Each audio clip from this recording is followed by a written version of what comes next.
Welcome to a Miss Marple mystery, a gift that screams, a village buried in secrets, and a Christmas no one will forget. Where are you listening from tonight?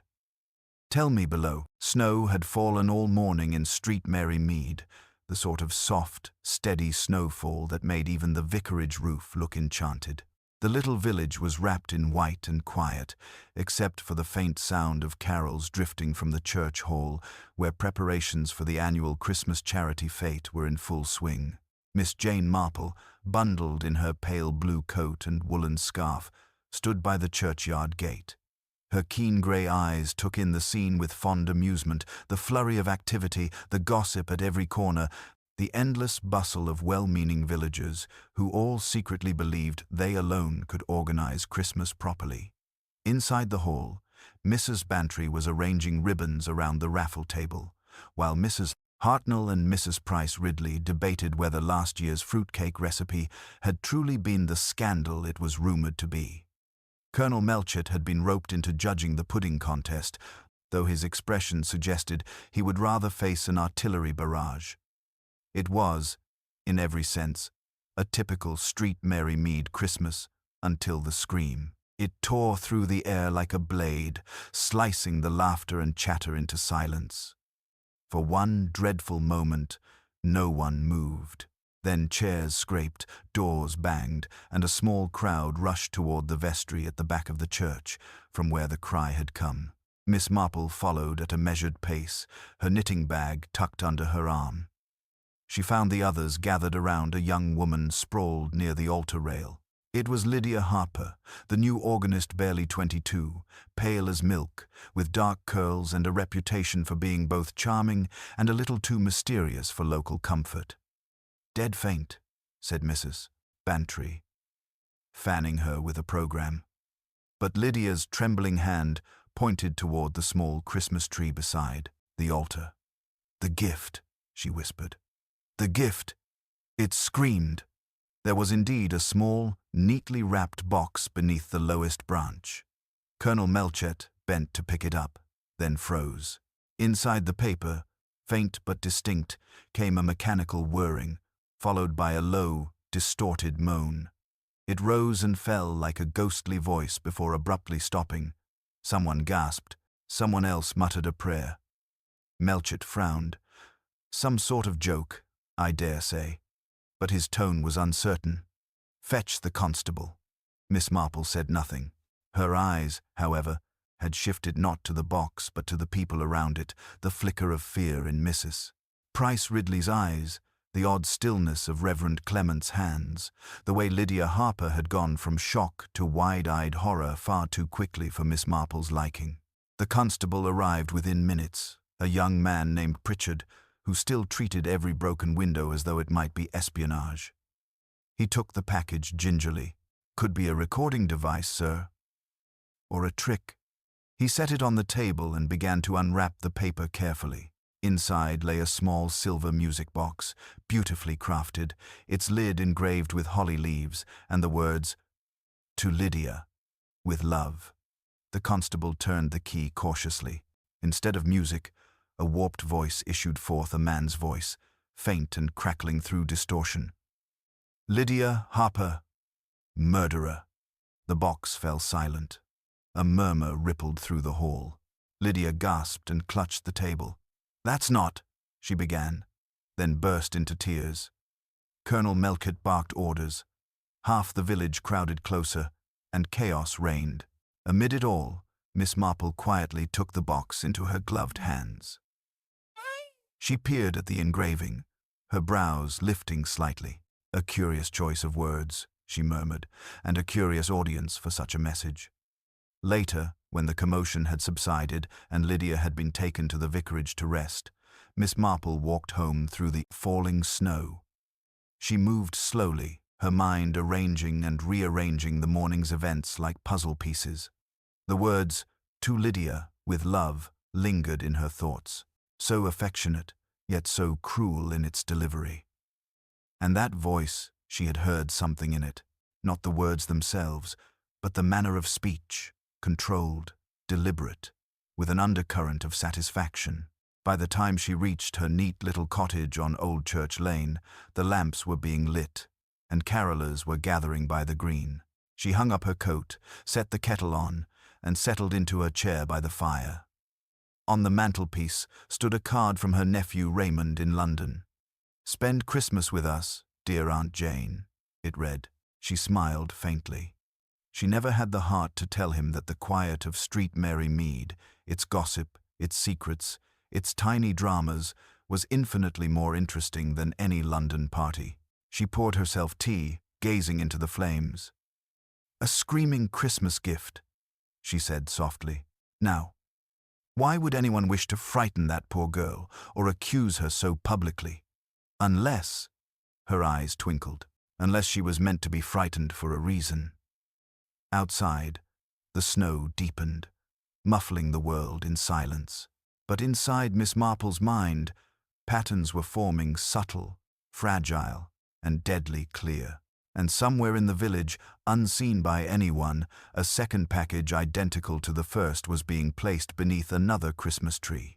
By morning, the story of the screaming gift had spread like wildfire across Street Mary Mead.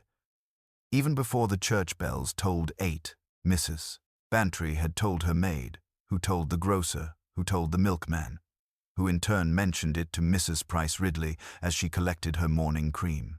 By 9 o'clock, the entire village knew that Lydia Harper had received a Christmas present that accused her of murder.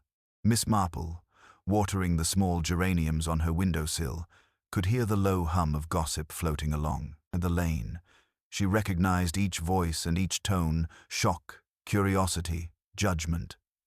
It was remarkable, she reflected, how quickly people decided what was true when the truth itself was still entirely unknown. At 10, there was a knock at her door. It was Reverend Clement, tall and kindly, his spectacles misted from the cold. "I thought you might have some insight, Miss Marple," he said, looking faintly embarrassed. "The whole matter has quite unsettled the vicarage. Poor Lydia insists she has no idea who sent the box. Colonel Melchett believes it's some cruel prank, though I'm not sure who in the village would have the imagination or the spite to do such a thing." Miss Marple motioned for him to sit, pouring him tea. "People can be remarkably inventive when malice is involved, Reverend, especially when the malice is disguised as jest." He nodded, stirring his cup absently. "Do you suppose there's any truth in it, this accusation of murder?" Miss Marple looked thoughtfully at the steam rising between them. "I never suppose anything until I've observed a little more.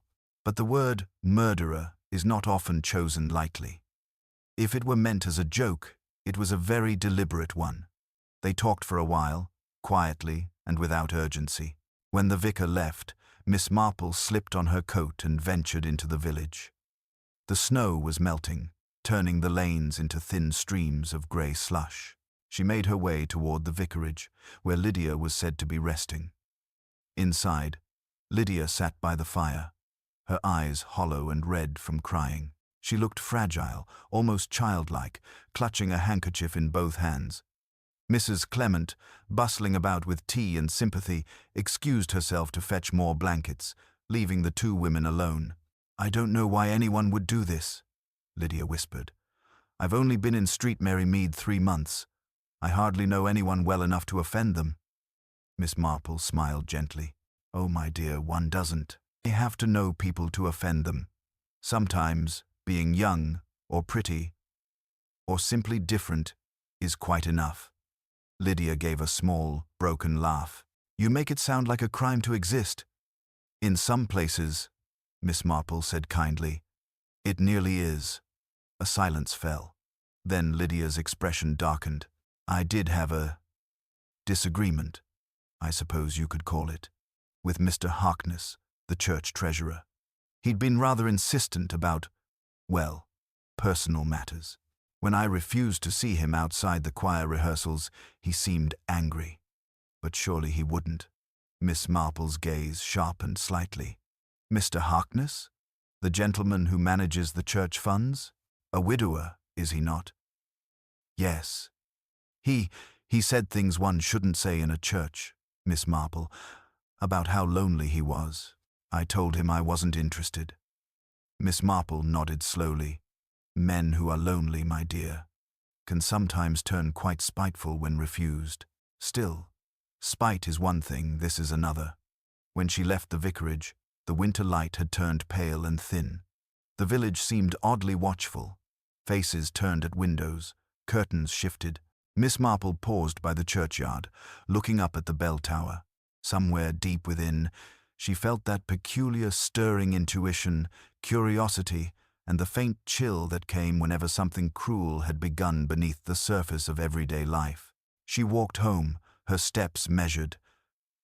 The mystery was young yet, but already, she thought, there were too many people pretending to know nothing, and that, in her experience, was always where the truth began.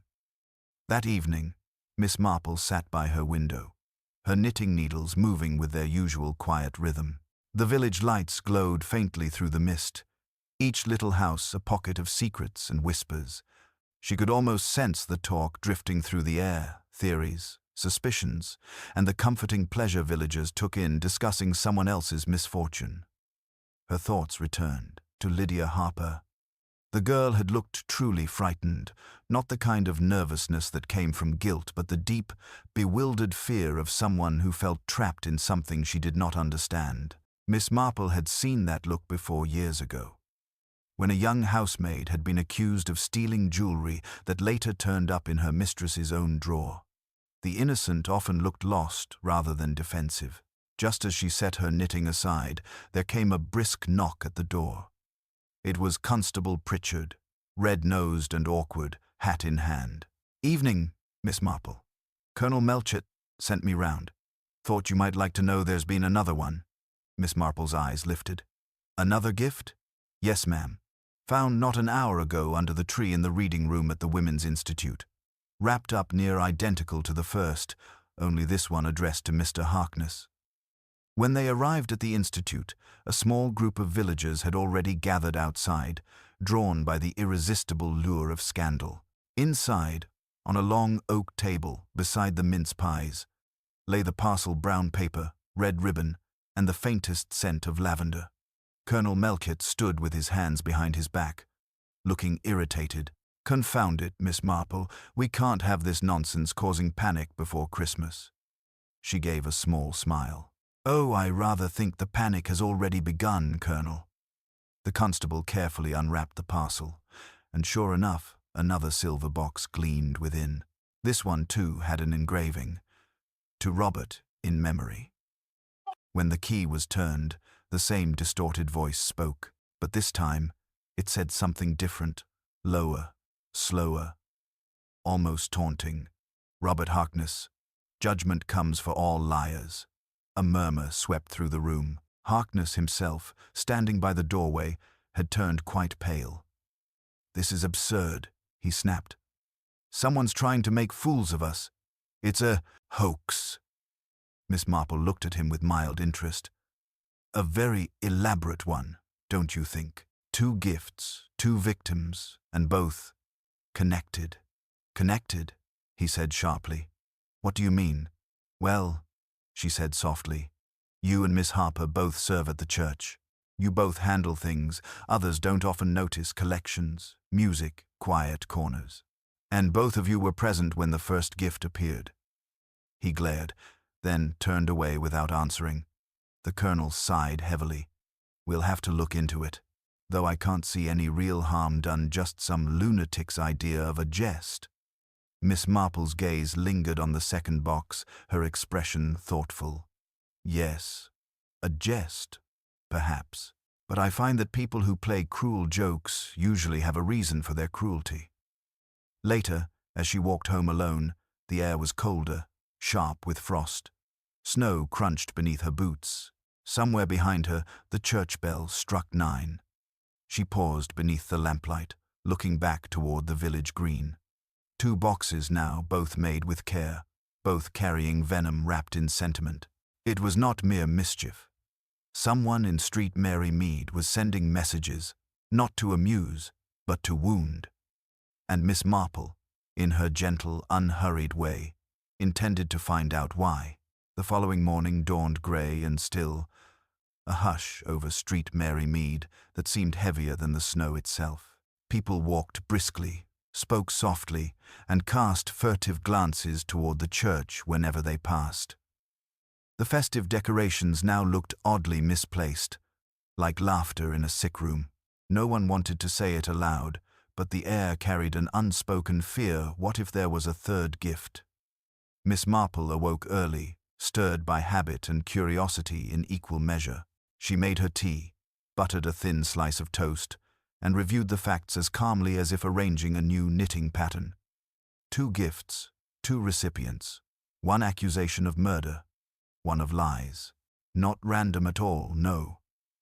Whoever sent them had selected their victims with purpose. She believed that even cruelty followed a pattern, if only one observed closely enough. At 9:30, there was another knock. It was Mrs. Bantry, wrapped in her thick shawl, her face alight with the thrill of scandal barely suppressed. "My dear Jane, I had to come. You won't believe what I've heard. Lydia Harper has disappeared." Miss Marple looked up sharply. "Disappeared? Vanished during the night. The vicar says her bed hasn't been slept in. They think she may have gone to London, but without her things? I told Colonel Melchett, of course, and he's dreadfully cross about it." Miss Marple rose, reaching for her coat. "People don't vanish without reason, Dolly. Let's pay a visit to the vicarage, shall we?" When they arrived, the vicar and his wife were in obvious distress. Mrs. Clement wrung her hands. "We'd all gone to bed by 11. Lydia said she was feeling better. In the morning, gone. No note, no footprints beyond the gate. Only," she hesitated, lowering her voice, "only this." She handed Miss Marple a folded paper found on Lydia's dressing table. It was a page torn from a hymnal. The words, "Peace on earth, goodwill to men," underlined in red pencil. "Odd choice for a farewell," murmured Miss Marple, "and rather too neat to be spontaneous." The vicar looked miserable. "I can't help feeling she's been frightened off. The poor girl was quite unstrung after that box business." Miss Marple's eyes softened. "Yes, frightened or made to appear so." She asked to see Lydia's room. It was small, tidy, and strangely impersonal.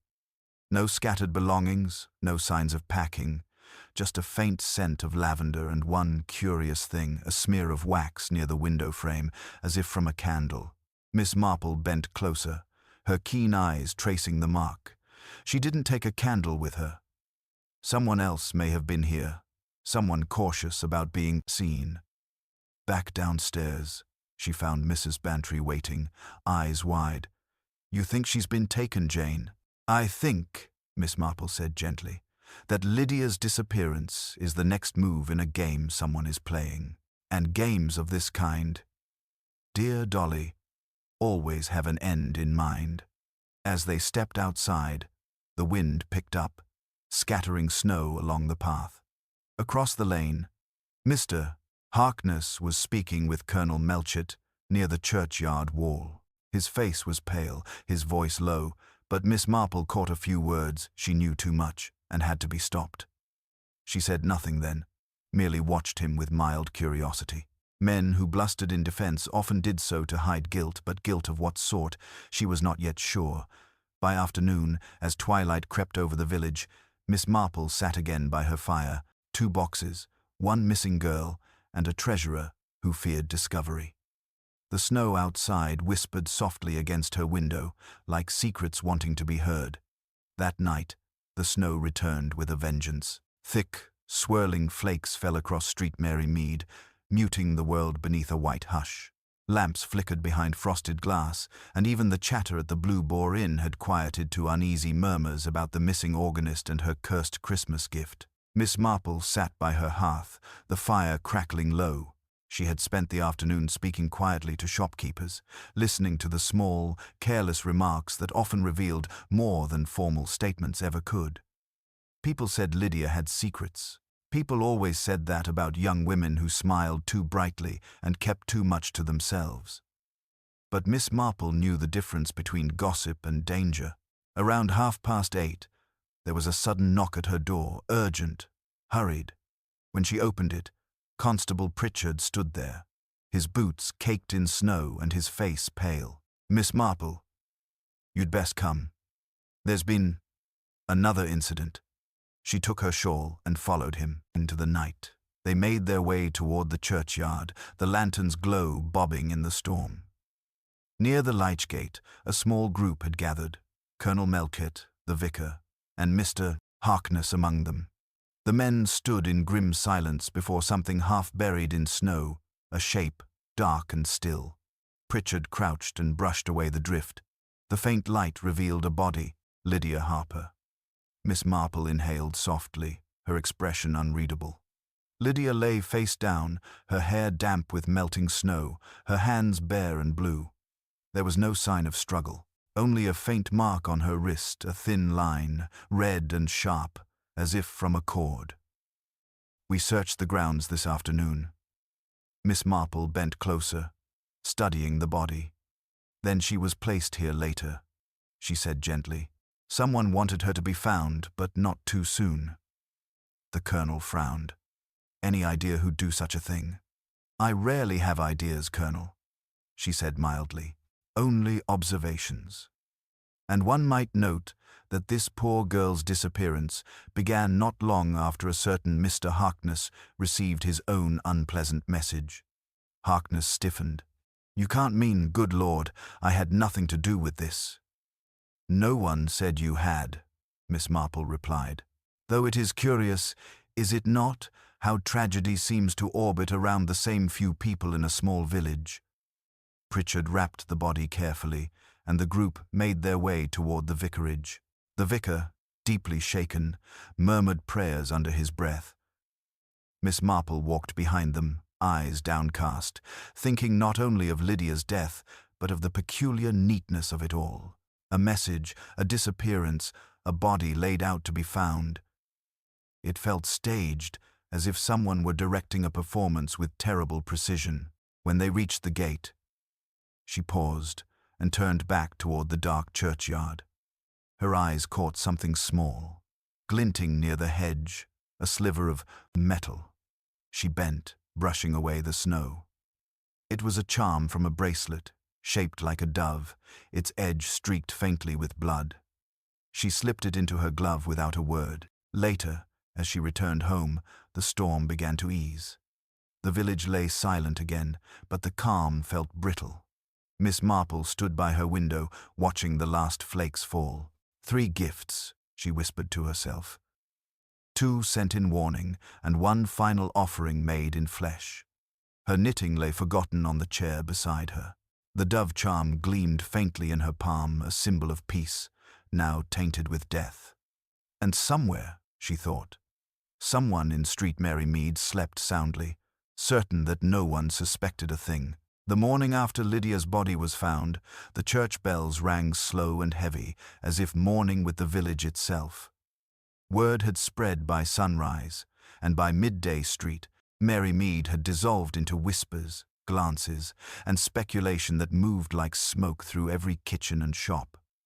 No one mentioned Christmas anymore. The holly wreaths on the doors looked like mockery. Miss Marple had not slept. She sat by her table with a cup of tea gone cold, the dove charm resting on a lace handkerchief before her. Her mind was quietly at work, piecing together what others dismissed as coincidence. The gifts, the inscriptions, the timing all too deliberate. Someone had been laying breadcrumbs, not for Lydia, but for whoever would notice their pattern. And, she thought, they had chosen their stage with care. The church, the vicarage, the very heart of Street Mary Mead's respectability. A soft knock interrupted her thoughts. When she opened the door, it was Mrs. Bantry again, wrapped in furs and urgency. "Jane, dear, have you heard? They say Lydia's death wasn't natural at all. The doctor's certain she was strangled, with something thin, perhaps a wire." Miss Marple nodded slightly. "Yes, I expected as much." The mark on her wrist suggested restraint. Whoever killed her wished to make it look like fear had driven her out, then arranged her to seem peaceful when found. A curious sort of compassion in cruelty. Mrs. Bantry shuddered. "And they say Miss Harkness has gone missing now." Vanished from his house this morning, his bed unslept in too. Miss Marple's expression did not change, but her fingers brushed the dove charm thoughtfully. How quickly the balance shifts. First Lydia, now Harkness. Whoever sent those boxes is moving towards something, or away from it. By afternoon, Colonel Melkett called a meeting at the vicarage. The air was tense. The vicar, pale and drawn, sat by the fire, while the colonel stood grimly before the small assembly. Miss Marple, Mrs. Bantry, Constable Pritchard, and Reverend Clement. "We've searched Harkness's house," Melchett began. "His coat and boots are missing, but not his money. No note. It looks like he's fled, though why, God knows." Miss Marple spoke softly. "Sometimes people flee because they fear guilt, sometimes because they fear discovery." The colonel frowned. "Meaning?" She looked up, her voice gentle. "Meaning that Harkness may not have sent those gifts, but he understood their meaning. Perhaps Lydia did too." The vicar rubbed his forehead. "Do you think this could be tied to the church funds? There were rumors last summer, a discrepancy in the accounts. Harkness insisted it was a bookkeeping error." Miss Marple's eyes lit briefly. "Ah, errors often have personalities of their own, don't they? Some are innocent. Others are the work of desperate hands. If Lydia had noticed such a thing, if she mentioned it to the wrong person, then the message she received was not accusation, but warning." The room fell silent. Outside, the snow had begun again, falling softly against the windows. Miss Marple rose. "Colonel, may I suggest the church be locked tonight? Whoever staged these scenes prefers holy ground. It gives their acts a certain irony." Melkett agreed reluctantly. As the others dispersed, Miss Marple lingered a moment near the mantel. Her gaze rested on the nativity set upon the shelf. The shepherds and angels watched serenely, but the smallest figure, the dove carved above the manger, was missing. She turned to the vicar quietly. "Tell me, Reverend, was that always gone?" He blinked. "Why? No, it was there yesterday." Miss Marple smiled faintly. "Then I rather think our killer is not finished with Christmas yet." That night, the church stood in silence under the falling snow, its stone walls glistening faintly in the lantern light. Inside, the pews were empty, the air cold enough to hold its breath. Colonel Melchett had done as Miss Marple advised. The doors were locked, the grounds patrolled, but unease hung in the air like frost. Evil had crept into Street Mary Mead, dressed in the garland of Christmas. And no lock could keep that out. Miss Marple, meanwhile, sat by her hearth, the faint ticking of her clock the only sound in the room. She had placed the dove charm on the table beside her teacup. Its delicate shape caught the glow of the firelight, and as she watched it, her thoughts moved like quiet threads weaving toward an answer. Lydia Harper, strangled and posed in the snow. Robert Harkness, vanished without trace. A missing nativity ornament, each one part of the same cruel design. Her reverie was interrupted by the faint sound of footsteps outside her gate. A moment later, a knock, a hesitant one, almost furtive. She rose, wrapped her shawl around her shoulders, and opened the door to find Reverend Clement standing there, his face pale beneath his hat. "Forgive me for calling so late, Miss Marple," he said, voice trembling slightly. "But something odd has happened at the church." "I rather thought it might," she replied calmly, taking her coat. "Best we go see to it." The vicar said little as they walked, his lantern swaying through the snow. When they reached the gate, he paused. The caretaker heard the organ playing. He whispered, "At midnight." He swore he saw a light moving behind the altar, but when we checked, no one was there. Miss Marple gave a small nod, unalarmed. "The dead, you know, rarely return to tidy up their sins, Reverend, but the living are. They're another matter." Inside, the church was dark except for a faint glow from a single candle left burning near the pulpit. The scent of wax hung heavy in the air. Miss Marple's sharp eyes noticed something immediately. The hymn books on the front pew were open, all to the same page. It came upon the midnight clear. On the altar lay a folded scrap of parchment, sealed with a dab of red wax. Colonel Melchett had arrived by then, summoned by the caretaker. He broke the seal, his brow furrowing as he read aloud, "The liar has met his maker. Peace on earth is restored." The words sent a chill through the group. The vicar crossed himself. Good heavens. "Do you think it's from the same person?" "So, I think," said Miss Marple quietly, "that whoever wrote it wishes us to believe the matter is finished. Which means, of course, that it isn't." Melchett scowled. Then, where the devil is Harkness, Miss Marple turned her gaze to the nativity set at the altar's edge. The missing dove had not been returned, but in its place was something else, a small square of folded cloth. She leaned closer. It was the corner of a man's handkerchief, embroidered with an R. There was a faint, rusty stain along its edge.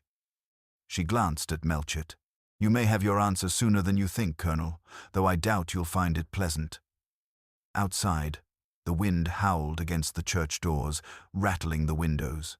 Somewhere beyond the graveyard, a single bell tolled once soft, hollow, and strangely deliberate. Miss Marple listened, her eyes narrowing. "Someone's still playing their part," she murmured, "and they want us all to hear the final note." The following morning broke pale and brittle, the sun a thin disk behind a veil of mist.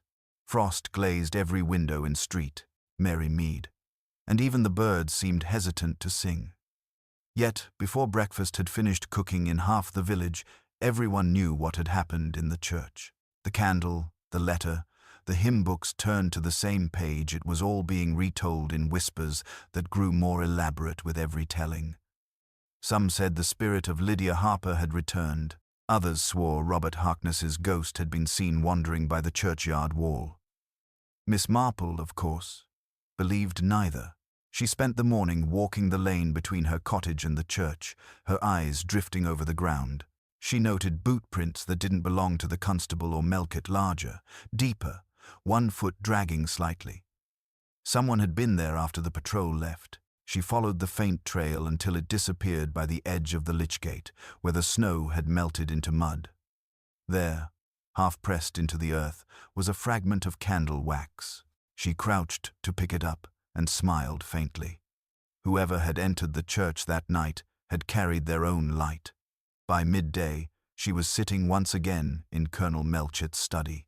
He looked worn and irritable, a man too accustomed to ordinary crimes and too bewildered by extraordinary ones. "We've searched the woods behind Harkness's property," he said, pacing. "No sign of him. His accounts are missing from his desk, and there's a ledger torn clean in half.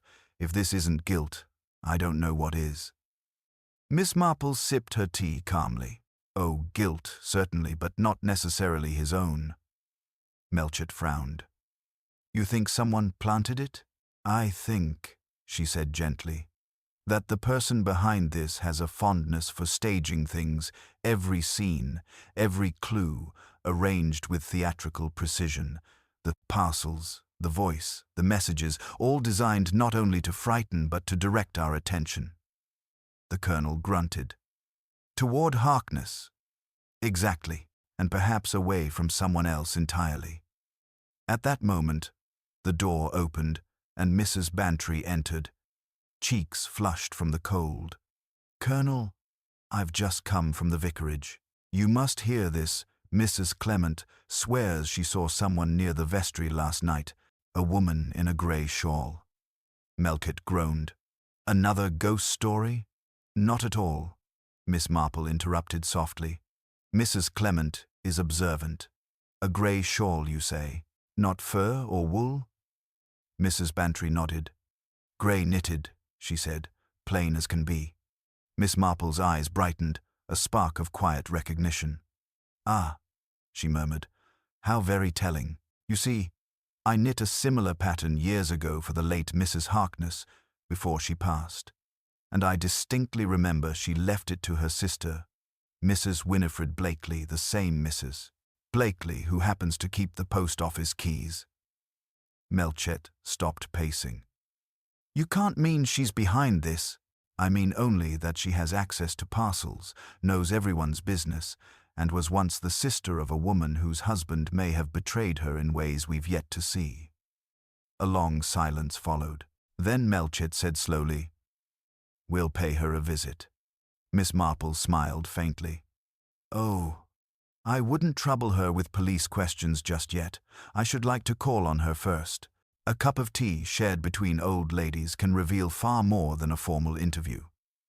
Later, as she stepped out into the dusk, Miss Marple felt the air sharpen with cold. Somewhere in the distance, a bell chimed 5 times. She drew her shawl closer and walked toward the post office, her mind clear, her expression calm, but her thoughts, keen and precise, were already unraveling the final threads of a story spun with lies, love, and quiet revenge. The post office sat at the far end of the lane, its windows steamed from the warmth within. The bell above the door jingled faintly as Miss Marple stepped inside, brushing snow from her gloves. The scent of ink, twine, and strong tea hung in the air, a smell of order and habit. Behind the counter stood Mrs. Winifred Blakely, her grey shawl draped neatly about her shoulders. She was a stout woman with a kindly face, but her eyes flickered with quick intelligence, the sort that saw everything yet revealed nothing. "Well, Miss Marple," she said pleasantly, "out and about despite the chill. I'd have thought you'd stay home with a nice fire." "Oh, I find a walk clears the mind," Miss Marple replied mildly. "Besides, one can't help noticing how busy the post office has been of late.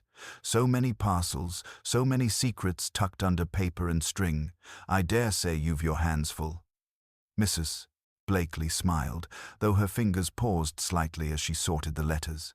"Christmas keeps me on my toes, that's certain. People do love their surprises this time of year." "Indeed," said Miss Marple softly. "Some surprises more than others. You must have seen quite a few strange addresses, peculiar handwriting. I imagine it's impossible not to notice."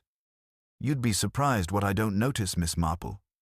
Best way to keep out of trouble, if you take my meaning." "Oh, I do," said Miss Marple gently. "Still, I wonder if trouble hasn't come seeking you this time. You see, dear Lydia Harper's death, so very tragic, began with a parcel, and those boxes, as it happens, bear stamps that were only sold here in the village. Limited batch, quite distinctive." For the first time, Mrs. Blakely's composure wavered. I can't say I recall who bought them." "Could have been anyone." Miss Marple's gaze rested quietly on her face. "Yes, it could. But there are so few who still use silver wax seals, and fewer still who'd have had reason to. I know Lydia or Robert Harkness." The color drained slightly from the woman's cheeks. She turned away, fussing with a drawer. "It's a wicked world, Miss Marple. Best not to think too much on such things." "Oh, but I can't seem to help myself," Miss Marple said kindly. "Thinking has kept me alive far longer than most expect. And I do think, Mrs. Blakely, that you've been carrying a burden, one that wasn't yours to begin with." There was a long silence. The clock ticked above the counter. Finally, Mrs. Blakely sank into the chair behind her, her hands trembling. "It wasn't meant to go so far," she whispered. "He ruined my sister, you know. Robert Harkness promised her marriage, then left her with nothing but shame. She never recovered. When I saw him flirting with that girl Lydia, it was as if my sister's ghost was standing beside me again." Miss Marple nodded slowly, her face grave but not unkind. "So you sent the gifts?" "I only meant to frighten them," Mrs. Blakely said desperately, "to make them remember. Lydia must have gone to confront him. Oh, if I'd known she would—" Her voice broke. Miss Marple reached across the counter, placing a gentle hand on hers. "I believe you, my dear, but fear has a way of becoming fatal when it's loosed into the world. Someone else saw what you began and finished it for their own ends." Mrs. Blakely looked up, bewildered. "Someone else?" "Yes," said Miss Marple softly, her eyes calm and steady. "Because you, Mrs. Blakely, would never have staged the scene in the church or left that letter signed in blood-red wax. That took a colder hand and one that's still moving its pieces. Outside, the wind stirred the snow against the windows. Miss Marple drew her shawl close, her mind already turning toward the one person who would have known all these details and who, until now, had seemed merely helpful. When Miss Marple stepped back into the fading light, the world seemed unnaturally still. The snow had begun again, falling softly, steadily, as though the sky itself were bent on concealment. Her thoughts were sharp, deliberate. Mrs. Blakely's confession explained much, but not everything. The cruelty of the letters, the precision of the scenes, the eerie calm with which each act had been carried out, those bore the mark of someone more calculating, more self-controlled, someone who knew the patterns of human guilt well enough to use them like strings on a marionette. She walked slowly toward the vicarage, where Colonel Melkett and Reverend Clement were still conferring about the morning's findings. They looked up when she entered, her small frame dusted with snow, her eyes bright and steady. "Well, Miss Marple," said Melchett, half weary, half curious. "I hope you've had better luck than we have. The Blakely woman's been under quiet observation, but she's hardly fit enough to strangle anyone." Miss Marple smiled faintly. "Indeed. She's no murderer, Colonel, though she's provided the motive's shadow, if not its shape." The vicar frowned. "Then who?" "The person who finished what she began," Miss Marple interrupted gently. "Someone who understood her grief, encouraged it, and then turned it to their own purpose. Someone close enough to Lydia and Harkness to know where to strike and how to make it look like poetic justice." Melkett crossed his arms. "You have a name, I assume?" She glanced toward the church through the window, where the steeple rose black against the snow. "I do. But it might be best if we go together. Some truths prefer to reveal themselves in holy places." They went at once, the three of them trudging through the deepening dusk. The church was locked, just as before, but Miss Marple's fingers found the spare key beneath the bell rope. Inside, the air was thick with cold and candle smoke. The flicker of one small light still burned near the altar. At first, the church seemed empty. Then, from the shadow of the vestry door, a figure emerged, Reverend Clement's curate, Mr. Lionel Graves. His usually mild face was drawn and pale, his hands clasped as if in prayer. "Miss Marple," he said quietly, "you shouldn't be here." "Oh, I think I should," she replied, her tone soft but unyielding. "I imagine you were expecting Mrs. Blakely instead. She's rather a useful shield for guilt, isn't she?"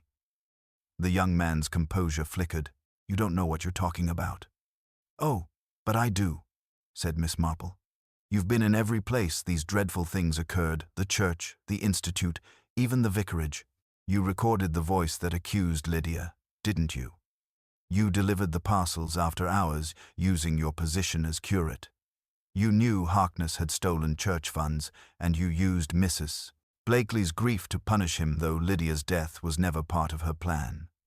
Graves's face twisted, anguish and defiance mingling. "He stole from the church, lied to God himself, and that girl, she was helping him, covering it up." "No," Miss Marple said softly. "She discovered him. She was going to tell the vicar. You couldn't risk that, could you? You fancied yourself an avenger, a hand of divine justice, but justice never comes wrapped in red ribbon." He took a trembling step forward. "She wasn't supposed to die," he whispered. "I only meant to frighten her. The wire she fought harder than I thought." Melchett moved swiftly, seizing his arm, but Graves didn't resist. He sank to his knees before the altar, muttering words that might have been a prayer or a confession. Later, when they led him away through the snow, Miss Marple lingered in the empty church. She looked at the dove charm, still missing from the nativity, and sighed. "Poor, misguided soul," she murmured. "So many believe they serve heaven, when they're only obeying their own darkness." Outside, the village bells began to ring once more, slow, solemn, but somehow peaceful. Christmas would come again to street. Mary Mead, though it would never sound quite the same. Miss Marple, drawing her shawl tighter, walked home through the snow, her steps light and unhurried, leaving behind only the smallest, neatest prints in the whiteness of the night. The following days passed quietly, though the quiet was of that uneasy kind that settles after a storm, the kind that hides tremors beneath the surface. Street, Mary Mead went about its business again, as English villages must, but conversation still lowered whenever the church was mentioned. Reverend Clement's sermons took on a new solemnity. Mrs. Bantry found herself reluctant to gossip aloud, and even Colonel Melket spoke with more gentleness than usual when his path crossed Miss Marple's. The snow, now beginning to thaw, revealed the tracks and traces of that terrible week, as if uncovering the past one footprint at a time. Miss Marple, however, seemed unchanged. She tended her garden. She took tea with Mrs. Price Ridley. She even attended the choir's hesitant rehearsal for Christmas Eve. Yet beneath that gentle, habitual calm, her thoughts continued to stir. Something still pressed faintly at her mind, a thread unpulled, a note unresolved. On the third morning after the arrest, she received an unexpected visitor. It was Mrs. Blakely, her shawl pulled tightly around her shoulders, her eyes red but steady. "I wanted to thank you," she said softly. "You saved me from hanging for something I didn't do. But, Miss Marple, I can't rest. There's something you ought to know. Before they took him away, that curate, Mr. Graves, he sent me a letter. It arrived this morning." Miss Marple accepted the envelope without comment. The paper was coarse, the handwriting neat and deliberate. She read it slowly. "I did what conscience demanded. But there was one who knew before I acted, one who urged me to expose the wickedness. Tell her she was right. She always is." Miss Marple folded the paper carefully. "And who, may I ask, does he mean by her?" Mrs. Blakely shook her head. "He doesn't say. I thought perhaps you'd know." Miss Marple's gaze drifted to the window, where melting icicles caught the weak light. "Yes," she said quietly, "I rather think I do." That afternoon she made her way once more to the vicarage. Mrs. Clement received her warmly, though her hands trembled as she poured the tea. The air smelled faintly of polish and lilies, too much polish, too many lilies. Miss Marple set down her cup untouched. "You were fond of the curate, weren't you, my dear?" she said gently. Mrs. Clement froze, then smiled too quickly. "Why, he was a good man, Miss Marple, devoted to the church. My husband admired him greatly." "Yes," Miss Marple murmured, "and he admired you, quite transparently, in fact. He mistook your sympathy for encouragement. You were lonely, perhaps, and he was susceptible." The color drained from Mrs. Clement's face. "You have no right." "No right to suspect," Miss Marple interrupted softly, "that it was you who first mentioned the discrepancies in the church accounts to him, that you confided your suspicions, believing him moral enough to act, but not knowing he would take such dreadful measures." Tears welled suddenly in the woman's eyes. "I only wanted him to speak to Mr. Harkness, to warn him to make it right. I didn't mean for anyone to die. When Lydia came to me that night, saying she was frightened, I told her to go to the vicarage to tell my husband everything, but she never arrived." Miss Marple reached across and touched her hand. "Guilt wears many faces, my dear. Some bear blood, others silence. But you mustn't torment yourself. You set the dominoes upright, you didn't push them. Mr. Graves did that, guided by his own fervor." Mrs. Clement sobbed quietly, pressing a handkerchief to her mouth. "Will you tell the Colonel?" Miss Marple shook her head. "No, the dead are buried, the guilty are gone, and the living must learn from what remains. Let peace return to your house, it's long overdue." When she left the vicarage, the last snow was melting into silver pools, reflecting the faint glow of the evening star. Miss Marple paused at the church gate, her eyes thoughtful. It was over now, or as over as such things ever truly were. She had seen enough of human frailty to know that evil seldom begins with malice. More often, It begins with a whisper, a wound, or a single well-meant word spoken in the wrong ear. She turned toward home, her pace unhurried. Behind her, the church bells began to toll softly, their sound mingling with the quiet breath of winter, carrying through the village a fragile kind of peace, the only kind that ever lasts. The days that followed drifted into a kind of uneasy calm. The village, still bruised by scandal, began cautiously returning to its rhythm. Carolers resumed their practice in the hall. Mrs. Bantry busied herself with the fete preparations, and even Colonel Melket appeared at the grocer's with a forced cheerfulness that fooled no one. But beneath it all, Street Mary Mead still whispered, as villages do, trying to fold horror into routine and pretend the snow had washed everything clean. Miss Marple, for her part, neither spoke nor speculated. She attended the Sunday service, quietly took her usual seat near the back, and watched as the congregation struggled with its conscience. Mrs.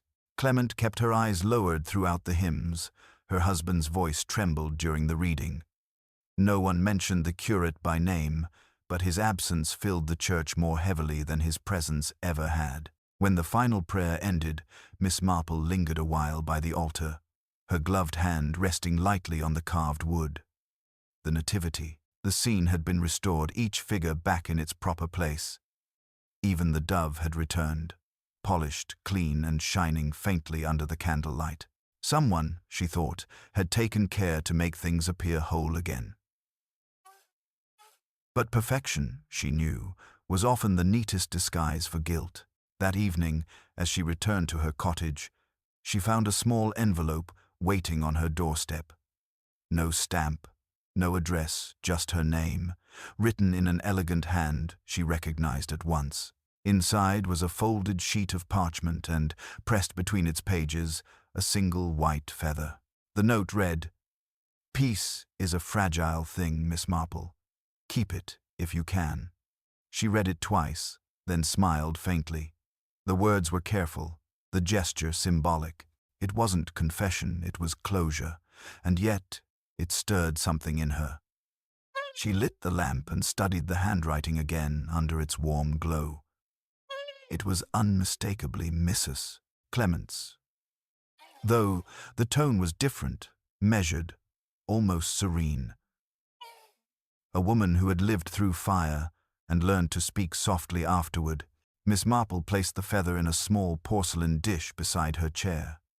She had received many tokens in her life, letters, mementos, the occasional cryptic gesture, but this one carried a peculiar tenderness. Perhaps Mrs. Clement wished to say that forgiveness had begun, or perhaps she was simply reminding her that even truth, once uncovered, could not mend everything it had broken. Later, as she sat by her fire, the doorbell rang. It was Colonel Melchett again, hat in hand, his boots muddy from the thaw. "Just came from headquarters," he said gruffly. "We've tied up the case officially." Graves confessed in full. "We'll send word to the bishop. Thought you'd want to know." "Thank you, Colonel," she said kindly. "Though I dare say your work here will linger longer than the paperwork." He gave a dry laugh. "No doubt. The villagers will talk till Easter. They always do." "Talking," Miss Marple said, "is how people in small places heal. Once they've said a thing enough times, it becomes smaller, more manageable. Evil, you know, can't live long in plain daylight. It needs the dark corners where no one speaks." He looked at her thoughtfully. "I sometimes wonder, Miss Marple, what would become of us without your sharp eyes?" She smiled, her knitting needles resuming their quiet rhythm. "Oh, my dear Colonel, I dare say you'd manage quite well eventually, but people are puzzles, and I find them very hard to resist." When he had gone, she sat for a while in the glow of the fire, the feather lying beside her like a delicate truth, weightless, pure, and impossible to hold forever. Outside, the snow began again, soft and slow, covering the village in white forgiveness. Somewhere a clock chimed, marking another hour gone. Miss Marple folded her hands, her expression peaceful. For now, all was still. But she knew, as she always did, that somewhere in the quiet world beyond her window, another secret was beginning to stir.